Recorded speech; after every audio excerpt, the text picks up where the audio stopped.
ನಮಸ್ಕಾರ ಇನ್ಫೋಸ್ಟ್ರೀಮ್ ಯೂಟ್ಯೂಬ್ ಚಾನೆಲ್ಗೆ ಎಲ್ಲರಿಗೂ ಸ್ವಾಗತ. ಈ ವಿಡಿಯೋದಲ್ಲಿ ನಾವು 1:4 ಡಿಮಲ್ಟಿಪ್ಲೆಕ್ಸರ್ ಬಗ್ಗೆ ಡಿಸ್ಕಸ್ ಮಾಡೋಣ. ಸೊ 1:4 ಡಿಮಲ್ಟಿಪ್ಲೆಕ್ಸರ್ ಅಲ್ಲಿ ಏನಾಗುತ್ತೆ, ಒಂದು ಇನ್ಪುಟ್ ಇರುತ್ತೆ ಮತ್ತೆ 4 ಔಟ್ಪುಟ್ಗಳಿರುತ್ತೆ.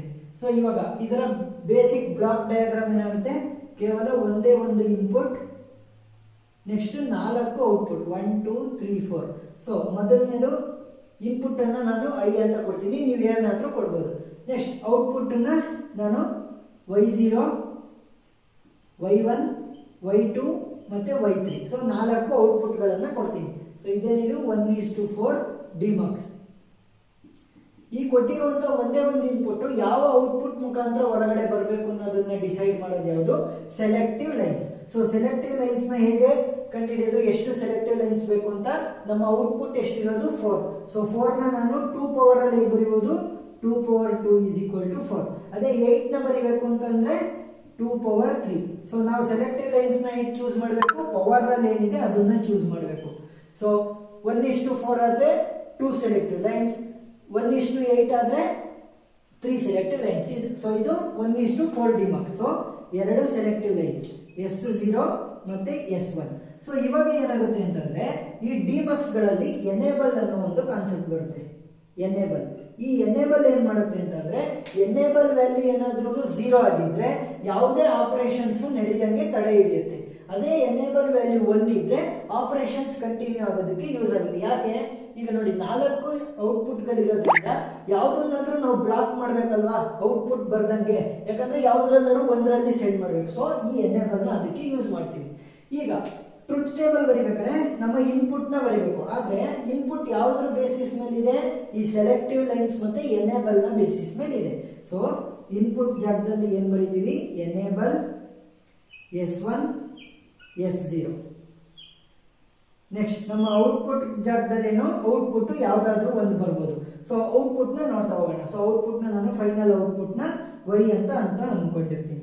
ಸೊ ಯಾವ್ಯಾವುದು, y0 y1 y2 ಮತ್ತೆ y3. ಈಗ ಇದಷ್ಟಕ್ಕೂ ಕೂಡ ವ್ಯಾಲ್ಯೂಸ್ ನ ಫಿಲ್ ಮಾಡ್ತಾ ಬರೋಣ. ಈಗ ನಾನು ಫಸ್ಟ್ ಗೆ ಹೇಳಿದ್ದೆ, ಎನೇಬಲ್ ವ್ಯಾಲ್ಯೂ ಏನಾದ್ರೂ 0 ಕೊಟ್ರೆ ಯಾವುದೇ ಆಪರೇಷನ್ಸ್ ನಡೆಯಲ್ಲ. ಸೊ ಎನೇಬಲ್ 0 ಕೊಟ್ರೆ ನಾನು ಯಾವುದೇ ಸೆಲೆಕ್ಟಿವ್ ಲೈನ್ಸ್ ನ ಯೂಸ್ ಮಾಡಿದ್ರು ಕೂಡ ಆಪರೇಷನ್ ಯಾವತ್ತಿದ್ರು 0 ಇರುತ್ತೆ, ಏನು ಕೂಡ ಆಪರೇಷನ್ ಎಲ್ಲ ಸ್ಟಾಪ್ ಆಗುತ್ತೆ. ಅದೇ ಎನೇಬಲ್ 1 ಕೊಟ್ಟೆ ಅಂತ ಅನ್ಕೊಳ್ಳಿ. So enable 1 ಕೊಡ್ತಿದ್ದೀನಿ. ಏನಕ್ಕೆ 4 ಸರಿ ಕೊಟ್ಟೆ, 4 ಔಟ್ಪುಟ್ ಗಳಿರೋದು. ಸೊ ಇದು 4 ಔಟ್ಪುಟ್ ಗಳಿರೋದ್ರಿಂದ ಎನೇಬಲ್ ಕಂಪ್ಲೀಟ್ ಆಯ್ತು. ಇವಾಗ ಇನ್ನು ಉಳಿದಿರುವಂತದ್ದು S1 ಮತ್ತೆ S0 ಅಂದ್ರೆ 2. ಸೊ 2 ಇನ್ಪುಟ್ ಗೆ ಹೇಗೆ ಕಾಂಬಿನೇಷನ್ ಬರೆಯೋದು, 0 0 0 1 1 0 1 1. ಈಗ ನಾವೇನಂತ ಕನ್ಸಿಡರ್ ಮಾಡೋಣ, 1 0 0 ಇದ್ರೆ y0 ಅಲ್ಲಿ ಔಟ್ಪುಟ್ ಬರುತ್ತೆ ಅಂತ ಅರ್ಥ. ಸೊ ಔಟ್ಪುಟ್ ಏನು, ಐ. ಸೊ ಇದೆ ಅಲ್ವಾ, ಇಲ್ಲಷ್ಟು ಬರ್ಬೇಕಾಗಿರೋದು ಹೊರಗಡೆಯಿಂದ. ಸೊ ನೆಕ್ಸ್ಟ್ ಇನ್ನು ಉಳಿದಿರೋದಕ್ಕೆಲ್ಲ ಏನಾಗುತ್ತೆ, 0. ನೆಕ್ಸ್ಟ್ 1 0 1 ಇದ್ರೆ ಐ y1 ಅಲ್ಲಿ ಬರುತ್ತೆ ಅಂತ ಅರ್ಥ, 0 0. ನೆಕ್ಸ್ಟ್ ಅದೇ ರೀತಿ 0 0 I0 0 0 0 ಐ. ಇವಾಗ ಏನಾಯ್ತು, ಟ್ರೂತ್ ಟೇಬಲ್ ಆಯ್ತು. ಸೊ ಈ ಟ್ರೂತ್ ಟೇಬಲ್ ನ ಇಟ್ಕೊಂಡು ನಾವು ಕ್ಯಾರೆಕ್ಟರಿಸ್ಟಿಕ್ ಈಕ್ವೇಶನ್ ಬರೀಬೇಕು. ಹೇಗೆ ಬರೀಬೇಕು, ಪ್ರತಿಯೊಂದು ಔಟ್ಪುಟ್ಗೂ ಕೂಡ ಈಕ್ವೇಶನ್ ಬರೀಬೇಕು. y0 y1 y2 y3. First y0 ಗೆ ಈಕ್ವೇಶನ್ ಬರೆಯೋಣ, y0. ಸೊ y0 ಗೆ ಯಾವ ವ್ಯಾಲ್ಯೂ ಇದೆ, y0. ಸೊ y0 ಇಲ್ಲಿದೆ. ನೆಕ್ಸ್ಟ್ ಈ S1 S0 ಮತ್ತೆ I. So y0 is equal to ಈ S0 S1 ಮತ್ತೆ I. ಸೊ I ವ್ಯಾಲ್ಯೂ ಏನಿದೆ, ಸೊ I ಹಾಗೆ ಇದೆ. ಸೊ S0 ವ್ಯಾಲ್ಯೂ 0 ಇದೆ, S1 ವ್ಯಾಲ್ಯೂ 0 ಇದೆ, ಈ ವ್ಯಾಲ್ಯೂ 1 ಇದೆ. ಸೊ 1 ಇದ್ರೆ ಹಾಗೆ ಬರೀಬೇಕು. S1 ಮತ್ತೆ S0 ವ್ಯಾಲ್ಯೂ 0 ಇರೋದ್ರಿಂದ ನಾವೇನ್ ಬರೀಬೇಕು, ಬಾರ್ ಅಂತ ಬರೀಬೇಕು. ಸೊ ಅದರ ಮೇಲೆ ಬಾರ್ ಅಂದ್ರೆ ಏನು, ಉಲ್ಟಾ 0 ಅಂತ ಅರ್ಥ. ನೆಕ್ಸ್ಟ್ ಯಾವುದು, y1 ಗೆ ಈಕ್ವೇಶನ್ ಬರೀಬೇಕು. ಸೊ y1 ಅಲ್ಲಿ ಏನೇನು ಯೂಸ್ ಆಗಿದೆ, ಇಲ್ಲಿದೆ y1. ಸೊ ಇದು 3 ಕೂಡ ಯೂಸ್ ಆಗಿದೆ. ಈ S1 S0 y1, ಈ S0 S1 I. So I ಹಾಗೆ ಉಳ್ಕೊಳ್ಳುತ್ತೆ. ಈ ವ್ಯಾಲ್ಯೂ 1, S0 ವ್ಯಾಲ್ಯೂ 1, ಆದ್ರೆ S1 ವ್ಯಾಲ್ಯೂ 0 ಇದೆ. ಸೊ S1 ಜಾಗದಲ್ಲಿ ಬಾರ್ ಹಾಕಬೇಕು. ನೆಕ್ಸ್ಟ್ 1 ಯಾವುದು, y2. ಸೊ y2 ಹೇಗೆ ಈಕ್ವೇಶನ್ ಬರೆಯೋದು, ಈ ವ್ಯಾಲ್ಯೂ 1 ಇದೆ, S1 ವ್ಯಾಲ್ಯೂ 1 ಇದೆ, S0 ವ್ಯಾಲ್ಯೂ ಮಾತ್ರ 0 ಇದೆ. ಸೊ ಹೇಗೆ ಬರೀಬಹುದು, y2 is equal to ಈ S0 ಬಾರ್ S1 I ಅಂತ ಬರೀಬಹುದು.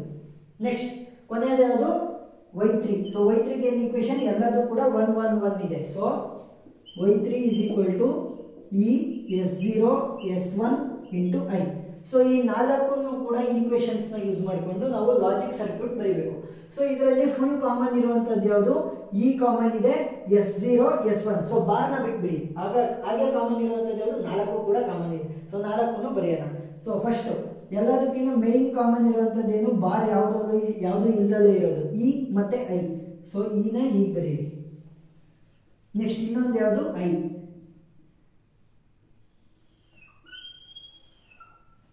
ನೆಕ್ಸ್ಟ್ ಯಾವುದು, S0 ಮತ್ತೆ S1. S0 ಮತ್ತೆ S1. ಸೊ S0ಗೂ ಕೂಡ ನಾಟ್ ಗೇಟ್ ಹಾಕಬೇಕು. ಸೊ ನಾಟ್ ಗೇಟ್ ಏನಕ್ಕೆ ಹಾಕ್ತೀವಿ, ಬಾರ್ ನ ರೆಪ್ರೆಸೆಂಟ್ ಮಾಡೋದಕ್ಕೆ. S1ಗೂ ಕೂಡ ಸೇಮ್ ನಾಟ್ ಗೇಟ್ ನ ಯೂಸ್ ಮಾಡ್ತೀವಿ. ಈಗ ಒಂದೊಂದೇ ಈಕ್ವೇಶನ್ ನ ಬರೀತಾ ಬನ್ನಿ. ಮೊದಲನೇ ಈಕ್ವೇಶನ್ ಏನು, y0 is equal to ಈ S0 bar S1 bar I. ಈ S0 ಬಾರ್ S1 ಬಾರ್ ಮತ್ತೆ I. ಸೊ ಈ ಮೂರನ್ನು ಸೇರಿಸ್ಬಿಟ್ಟು ಆ್ಯಂಡ್ ಗೇಟ್ ನ ಹಾಕ್ಬೇಕು. ಆ್ಯಂಡ್ ಗೇಟ್ ಏನಕ್ಕೆ ಹಾಕ್ತಾ ಇರೋದು ನಾವು, ಇಲ್ಲಿ ಈ dot S0 dot S1 dot I. So dot use ಮಾಡ್ತಿರೋದ್ರಿಂದ ಆ್ಯಂಡ್. ಸೊ ಔಟ್ಪುಟ್ ಏನಾಗುತ್ತೆ, y0. ನೆಕ್ಸ್ಟ್ y1 ಗೆ ಈ S0 S1 ಬಾರ್ I. ಈ S0 S1 ಬಾರ್ ಮತ್ತೆ I ಇದಷ್ಟು ಸೇರಿಸಿ ಒಂದು ಆ್ಯಂಡ್ ಗೇಟ್. ಔಟ್ಪುಟ್ ಏನು, y1. ನೆಕ್ಸ್ಟ್ y2 ಈಕ್ವೇಶನ್ ಏನು, ಈ S0 ಬಾರ್ S1 I. ಈ S0 bar S1 into I. So ಅಷ್ಟನ್ನು ಸೇರಿ ಆ್ಯಂಡ್ ಗೇಟ್ y2. ನೆಕ್ಸ್ಟ್ ಇನ್ನು ಉಳಿದಿರೋಂಥದ್ದು y3 ಮಾತ್ರ. ಸೊ ಎಲ್ಲದೂ ಕೂಡ ಯಾವುದಕ್ಕೂ ಕೂಡ ಬಾರ್ ಇಲ್ಲ. ಸೊ ಈ I S0 ಮತ್ತೆ S1. ಸೊ ಎರಡು ಕೂಡ ಹೈಯರ್ ವ್ಯಾಲ್ಯೂಸ್. ಸೊ ಎಲ್ಲದಕ್ಕೂ ಸೇರಿ ಆ್ಯಂಡ್ ಗೇಟ್ ಹಾಕಿದ್ರೆ y3 ಸಿಕ್ತು. ಸೊ 1:4 ಡಿಮಾರ್ಕ್ಸ್ ಪ್ರಾಬ್ಲಮ್ ಅರ್ಥ ಆಗಿದೆ ಅಂತ ಅನ್ಕೊಂತೀನಿ. ಏನಾದರೂ ಡೌಟ್ ಇದ್ರೆ ಕಮೆಂಟ್ ಸೆಕ್ಷನ್ ಅಲ್ಲಿ ತಿಳಿಸಿ. Thank you.